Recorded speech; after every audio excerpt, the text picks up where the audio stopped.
some more Mr. Men books. Do, do, do, do, do, do, do, do. I don't know who I have, some pussycats I found. They just love TYs. But I didn't show you these ones, did I? They just seem so... That one? Or... that one?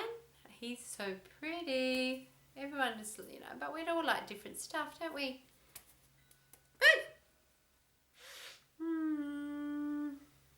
Oh, look at this.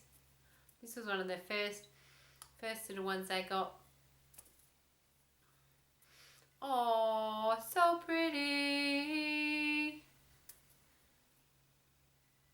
I mean, what do you do with these things? You smell them, you play with them, you have fun with them. What do you do?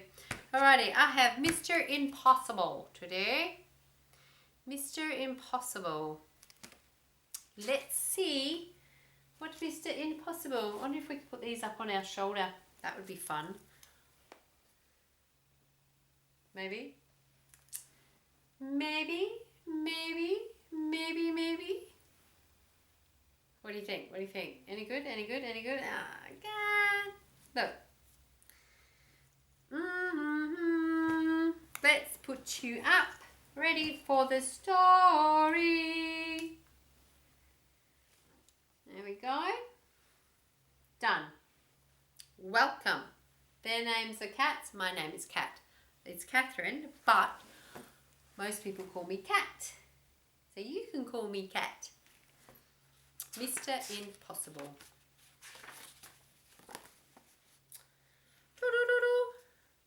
Mr. Impossible could do the most amazing things. How can I read this here? I like it when I'm reading that. Oh, there we go. For instance, Mr. Impossible could jump over a house. You try it. It's impossible. No, I don't think I'm going to try that. Mr. Impossible could make himself invisible. All he had to do was stand there and think about becoming invisible. And he became invisible. You try it. It's impossible. This guy's a bit of a trickster. And Mr. Impossible could fly. All he had to do was stand there and flap his wings about, and off he flew. You try it. It's impossible. Okay. And Mr. Impossible lived in an impossible looking house. Have you ever seen a house in such an impossible place? Of course not. No tree house. One day Mr. Impossible was out walking in the woods when he met a boy called William. William was on his way to school. Hello, said Mr. Impossible. Hello, replied William. I'm William.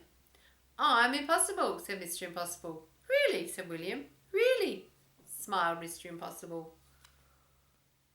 William. I'm William. I'm Mr. Impossible. Can you do impossible things? Asked William.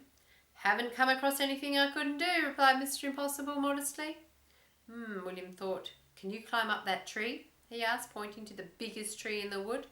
I can. Do better than that, replied Mr. Impossible. I can walk up that tree. And he did. Wow. That's tricky. William thought again. Could you stand on one hand? He asked. I can do better than that, replied Mr. Impossible. I can stand on no hands. And he did that. That's impossible, cried William. True, tried Mr. Impossible. This guy is a trickster indeed. How does he do this stuff? Then William remembered that he was on his way to school. Why don't you come with me? He asked. But I've never been to a school before, Mr. Impossible said. Then it's time you did, replied William. Come on. Come on, says William. Come on. William and Mr. Impossible sat at the back of William's classroom with all the other children. The teacher came in but didn't notice that there was somebody extra in his class that morning. Oh, I see him. Can you? There he is, just where my finger is. Good morning, morning, children, said the teacher. I have a very difficult sum for you to do today. It will take you most of the morning to work out the answer. And he wrote the sum on the blackboard. Is that what your teacher looks like? It really was the most difficult sum William had ever seen in his whole life, full of multiplications and divisions and additions and other things William didn't enjoy. The teacher was right. It would indeed take most of the morning to work out the answer, if not most of the afternoon as well. Mr. Impossible whispered in William's ear. Oh, what's he saying, do you think? William put on his hand. What do you think? What do you think? What do you think? What do you think he said? William put up his hand. Yes, William, said the teacher. Is there something about the sum you don't understand? Please, sir, said William. Is the answer 23? The teacher was absolutely, totally, completely amazed.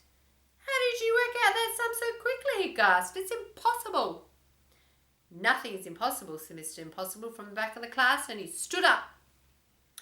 Well, I never did, exclaimed the teacher.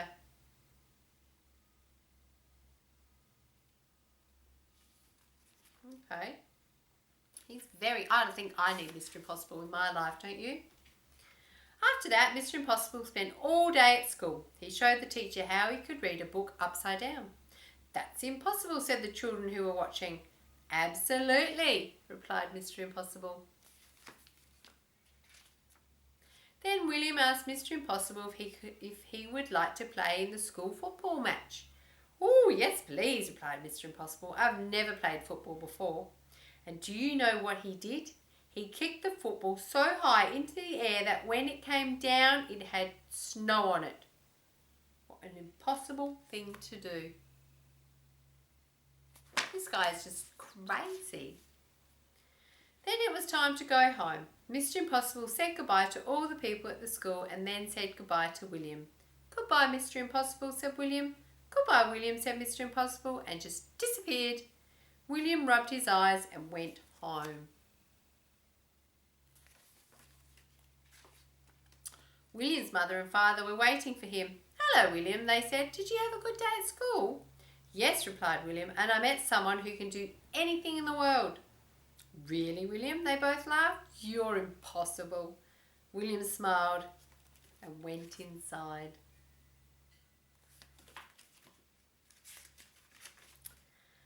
And 100 miles away, a small figure was listening to what William's mother and father were saying. And he grinned an impossible grin, and then he went to sleep, standing on his head. And we all know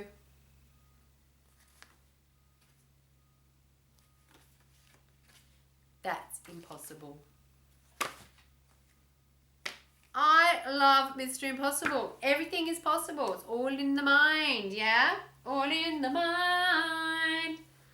All right, well, that was nice and quick and easy. Quick and easy. Let's, I'm going to just read the next one called Mr. Zizzy. Alrighty. But I'll see what other TYs I can find. So let's say goodbye for now. Bye-bye. Bye-bye.